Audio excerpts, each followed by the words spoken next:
U.S. President Donald Trump's approval rating has fallen to the lowest level of his presidency. And this time, the warning signs are coming from more than one direction. A new Reuters Ipsos poll puts Trump's approval at just 33%.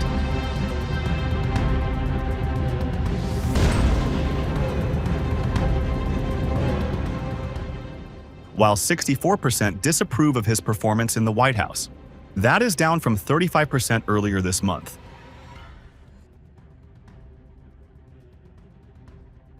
And it comes at a particularly difficult moment for the Trump administration, with the war in Iran dragging on, gasoline prices under pressure, and the November midterm elections approaching. So what is driving the decline? And could the Iran war become the political turning point of Trump's second term? When Trump returned to the White House in 2025, his approval rating started at just under 50%. Since then, support has gradually weakened. The latest Reuters Ipsos numbers are particularly striking because only 1 in 3 Americans now approves of his performance. And the decline is happening as voters become increasingly pessimistic about the conflict with Iran.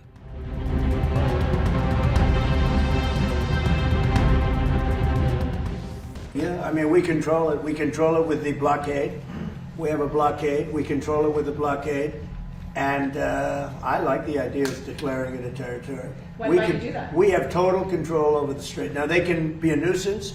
They can put a mine in the water, and people don't like having mines hit their billion-dollar ships, you know, etc. But the blockade has been very effective. And, you know, we're taking out, and now maybe that will stop, or maybe it'll open up even further, but we're taking out millions of barrels of oil a week. If you look at the kind of numbers that we're doing, the strait is open, and the oil prices are coming down, and they will continue to come down unless we decide to do something far more drastic than we're doing. Iran is in big trouble. They have 300% inflation. The country's a mess, and the military is totally defeated. Thank you very much. Around 80% of Americans surveyed said they believe U.S. involvement in Iran will continue for an extended period. That includes 87% of Democrats and, importantly, 71% of Republicans. Only 16% believe the conflict will end within a few weeks. That is a major political problem for Trump. He campaigned on avoiding prolonged foreign wars. And early in the conflict, he had suggested that the fighting would not last very long. But 5 months into the war, Americans are increasingly preparing themselves for a much longer confrontation. Public support for the war itself is also weak. Only around 1 in 5 Americans believe the conflict has been worth the cost. Even among Republicans, only about half say the war was worth it. That means the issue is no longer confined to Trump's political opponents. There are signs of concern within his own voter base. And the biggest problem may be sitting at the petrol pump. The conflict has disrupted a major portion of global oil trade, with the Strait of Hormuz remaining a critical pressure point. Higher energy costs are now feeding directly into the domestic political debate. For Americans already worried about inflation and the cost of living, rising gasoline prices can become an immediate reminder of the war. Trump has defended those higher prices. At a recent rally in New York, he argued that paying a little more for gasoline was a price worth paying to prevent Iran from acquiring a nuclear weapon. But politically, that argument carries a risk. So I just say this. So for you to pay a tiny little bit more for your gasoline, just remember, you're doing it so that a very evil country cannot have, a country really, it's the #1 state sponsor of terror in the world. We don't want to have them have a nuclear weapon. So remember that when you have to pay a little bit more, you're at $4. It's okay. I mean, it's, I'll never apologize. I did the right thing. But you could, you know, if you didn't have, you'd be at, I mean, I had it down to below $2 in many states, but in California you can't include because they keep taxing. You lower the oil price and they end up taxing you more than what you lower it. But you just have to remember that what we're doing is a great service for the world, not only for ourselves, for the world, and we're really doing a great job. Our military is unbelievable. The blockade is unstoppable. It's a wall of steel. The blockade is a wall of steel.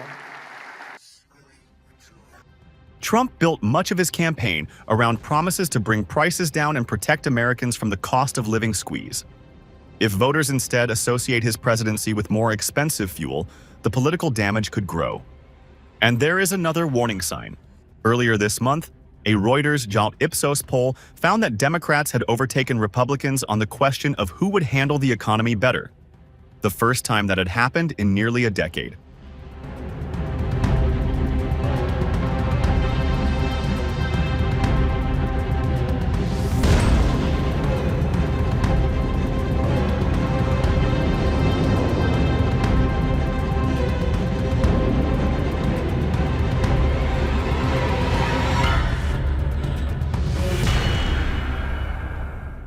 That poll put Democrats at 37% and Republicans at 36% on economic stewardship.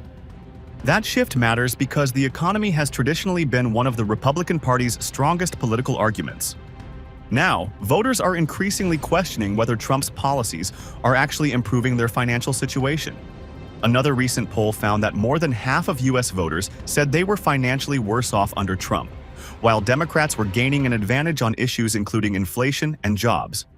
This is especially damaging because Trump repeatedly campaigned on the promise of making everyday life more affordable. Also, immigration has remained one of Trump and the Republican Party's strongest political issues. But even here, the latest Reuters Ipsos polling shows movement. Republicans still hold a narrow advantage on immigration policy, 40% compared with 38% for Democrats. But that 2-point gap is the smallest of Trump's presidency. Back in January 2025, Republicans held a 26-point advantage on the issue. That is a dramatic change. So Trump is facing pressure not only on the economy and foreign policy, but potentially on an issue that helped define his political comeback. And that brings the story to November. The 2026 midterm elections will determine control of Congress.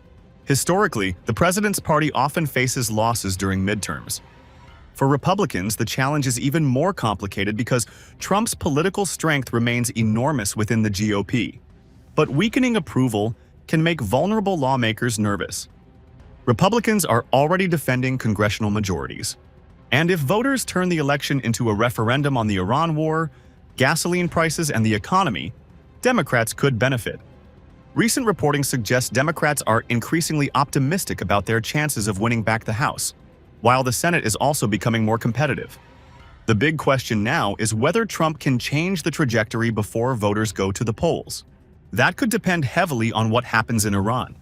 If the conflict ends quickly, Trump could argue that his military strategy delivered its objectives.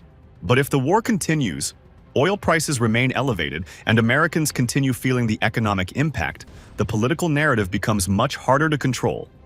For Trump, this is a very different political challenge from the one he faced during his first term.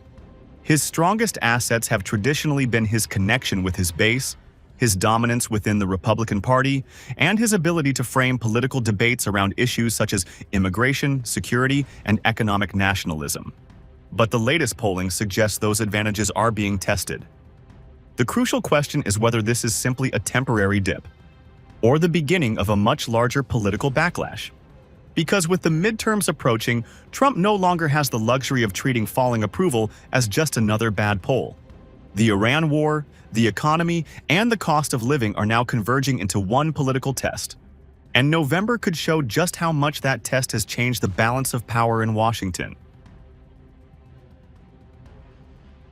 If you like this video, then like, share, and subscribe to Mirror Now.